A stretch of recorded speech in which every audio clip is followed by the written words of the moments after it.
And welcome to the Sprint to Freedom Day 3. My name is Martin Williams. Thank you so much for tuning in and jumping into this challenge. And today, what I wanted to talk to you about is making your offer. So day one, we decided what it was that we were going to do for our area, our industry, what field we were going to get into. Day two, we wanted to start publishing. Okay. And now day three, we're going to start talking about our offer. So once you've decided what to do as a business, it's time to make your offer. Okay. Because your offer is how you're going to exchange goods and services with your potential customers and clients. Your offer is a product or service that will help solve a problem that a client has. If your product or service doesn't solve a problem, you don't have a business. Okay. There's a difference between a problem and an inconvenience. For instance, if you wanted to go out to eat, right? And, get food from a restaurant and, you made a decision to do that. That's a convenience, right? Because with a convenience, you have options. Okay. You could have cooked at home, but you decided to go out to eat. Okay. So there's a difference between, an inconvenience because, let's say your favorite restaurant is closed, right? And now you got to come home and you got to cook. That's not really a problem. That's an inconvenience, right? A problem is something that alters your life, alters your peace, alters your ability to function. Okay. A flat tire is a problem. Okay. A health condition is a problem.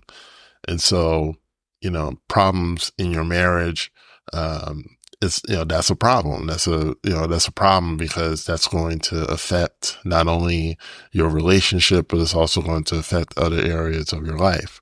So a problem is something that a person will make an investment to get rid of. Okay. And there's all kinds of problems. Every industry has been created to solve a problem. So the first question you want to ask yourself is, what problem have you solved for yourself or for others over the last 2 years? And the reason why I say over the last 2 years is because the marketplace is ever evolving, and you want to make sure that whatever problem you're solving is not really a problem anymore. Okay. A great example is web design. And, there are still web designers out there who make very good livings, but they've had to evolve because there's so many builders now. There's so many web builders now. There's so much software out there that makes web building a lot easier than what it used to be. And so 10 years ago, the problem was, I need to be able to build a website, or I need a website built because I had no idea how to do it. Okay. Back in the day, the only way to build a website was, if you knew HTML or JavaScript or what have you, or CSS, right? That was the only way that you could build it. But now you you have a lot more options to build, websites and things. And so you've got to be able to, evolve, right? And you can't charge what those early web designers charge because it was a bigger problem. Now you got Squarespace, you got Wix, you got all these different things, that can build a website and build it easier than, they were built, even 10 years ago. Okay. So you got to make sure that the problem that you're solving is a current problem. Okay. The second thing you want to make sure of is that how many people have that problem or a similar problem. You may be solving a problem that not a lot of people have. Okay. A millionaire who needs to find a private jet. It's a problem. How many people actually have that problem? Probably I would say less than 1,000, right? Uh, and you can, you can create a business that solves that problem 100%. But if not a lot of people have that problem, it may be really difficult for you to find customers initially, especially if you're not known. Okay. If you're not someone who is, in that industry or well known in that industry. So, you want to make sure that the problem that you have is the problem that you're solving rather is something that a lot of people have. Okay. Uh, and then, uh, your target market is, that basically makes up, or is made up of the people that have the problem. Okay. So, if you're targeting, I'm gonna use two examples. Let's say that you're an executive recruiter and you're launching out on your own. You've worked for companies, you've worked for, multiple corporations, but now you want to open up your own corporation. And so if you're going out into the world as a recruiter, as an executive recruiter, you should, or at least consider, marketing to entry level applicants, marketing to people who are looking to get their first job or looking to get, their foot in the door into a corporation. Why? Because there are more entry level people than executives. Okay. And as someone who is building their business, you want to have the largest target market possible. It doesn't mean that you don't have people, executives that are, looking to, up their salary or looking to make a move, into the C-suite or what have you. But, you want to look for the broader market. You want to market to the broader market first. Okay. Because there's more fish in the sea. And right now, what you want to do is that you want to, and we're going to deal with this in a few days, but you want to build social proof, right? So you want to build testimonials. Okay. Any business that's starting out, reviews, testimonials is a big, big part of building up your game, because that is what's going to attract even more people into your world. Right. And then the second thing, because there's more fish, there's more opportunities to make money, and, there's more revenue with the broader, market initially than the niche market. Now, once you've built your game up and once you've built your name up, then you can niche down and really hone in on the people that you want to work with. But, think of it like a funnel, right? A funnel starts wide and then, converges, right? To like a narrow sliver or a narrow segment. Okay. If you're already starting with a small segment and then you're funneling down, right? That you're going to have less and less people to work with. But if you start broad and funnel down, there'll be enough people at the end of that funnel to, give you the income that you can, make your next move and take the next step in your business building journey. The second example I use is for a WordPress course creator, right? Or a website design creator, course creator, I should say. You should target people who have very little to no experience building websites, because the vast majority of people in the world don't know how to build a website. It's really simple. They don't know how to build a website. So, why not work with the broader market and take them from 0 to 1? And then, if you want to consult with companies, you can absolutely do that. If you want to consult with intermediate, let's say you're an expert, but you want to consult with an intermediate user, then absolutely you can do that. And you can charge what you want. But, basically preaching to the masses right, is one of the smartest things you can do as any business owner. You want to talk to the average person and assume, and we'll talk about this in publishing, but you want to assume that that person has zero clue what you're talking about, zero clue what you do, zero clue um, of the terminology, but just, taking them again from 0 to 1, taking them from a complete novice to, you know, a beginner who knows a few things. Okay. That to me, that's a effective marketing strategy. Right.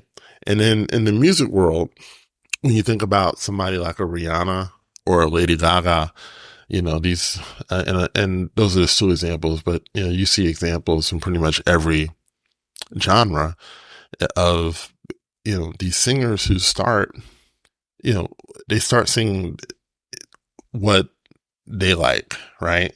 Lady Gaga, she was a rock. She did a lot of rock, singing at first, and she did some other things too, but, she was playing to very small crowds, playing in clubs and things like that. But, she blew up singing pop music, right? And it's called pop for a reason, because it's popular across ethnicities, is popular across different parts of the country, right? Pop music is big in New York, it's big in Chicago, it's big in Kansas, it's big in Texas, it's big in California. You think of like a Taylor Swift, right? Her music when she first started singing was very niche, right? Very, focused, acoustic songs, and that's how she really started building herself up. But she would not be selling out football stadiums with that type of music. Let's just be honest, right?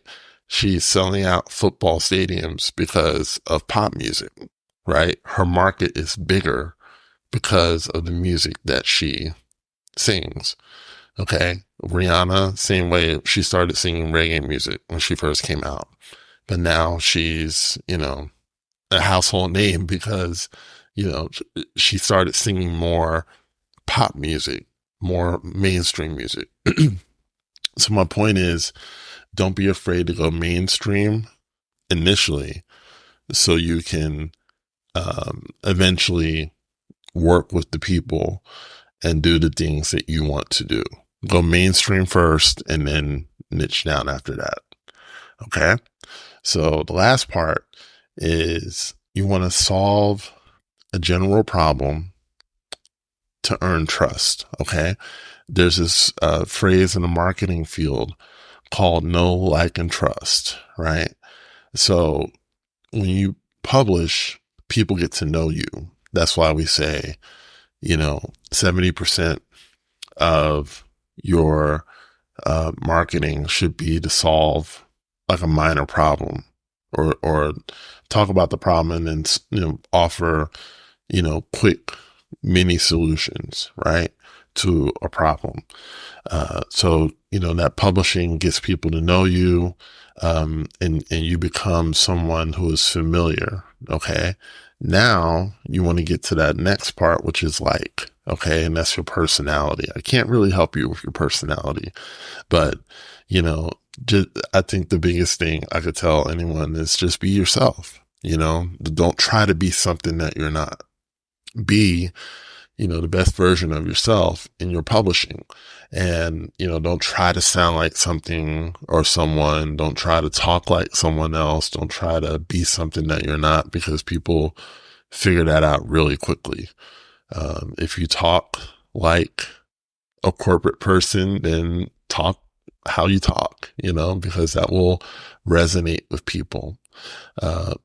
Being yourself will resonate with people. And then, being yourself will make you likable to the right people, right? And you don't have to be likable to everybody. There's 4 billion people on the internet, but you only need about 1,000 fans, right? That's been talked about many times. If you have 1,000 people who will buy whatever you sell, who will listen to whatever you put out, that is enough for you to have a full-time income. So you don't have to be likable to everyone. Just be likable to the right people. And the way that you become likable to the right people is to be yourself, right? And then your honesty and your ability to solve the problem earns trust. Okay.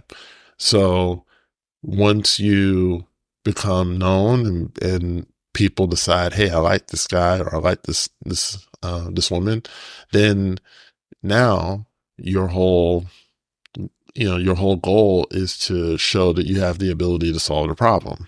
Okay.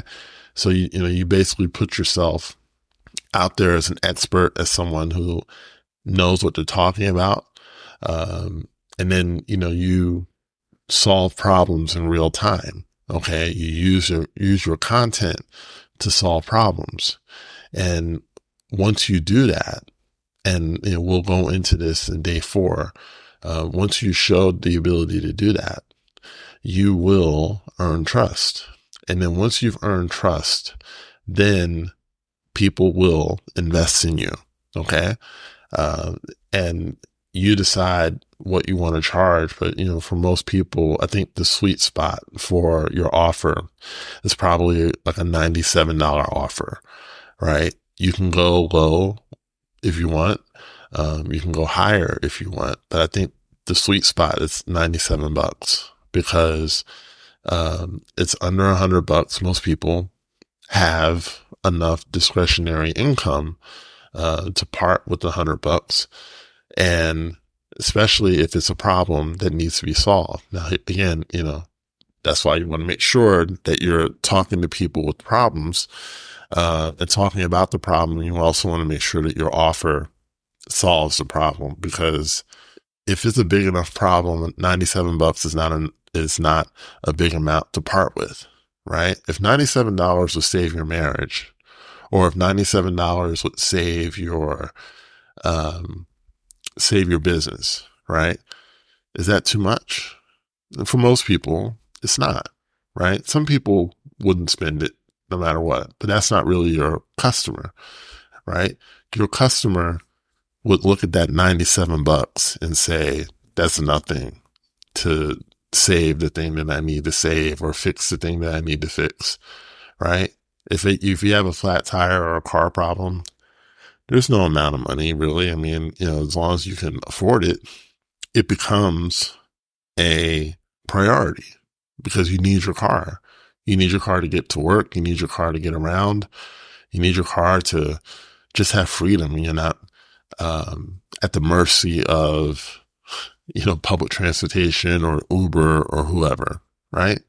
So to sum up, you want to start creating your offer, and you want to start doing that today, right? You want to find a big enough market for the problem. You want to identify the problem that you're solving. You want to find a big enough market for your offer. And start working on the actual offer. And then in day 4, we're going to start talking about how to tailor your publishing towards your offer, so that by the time of this 30 days is over, people are going to be ready to buy. They're going to want to buy because you've effectively sold this offer. So thank you so much for listening to the Sprint to Freedom Day 3. You're going to have some materials attached to this audio. So definitely, tap in, really work on that offer, and then see you back here for day 4.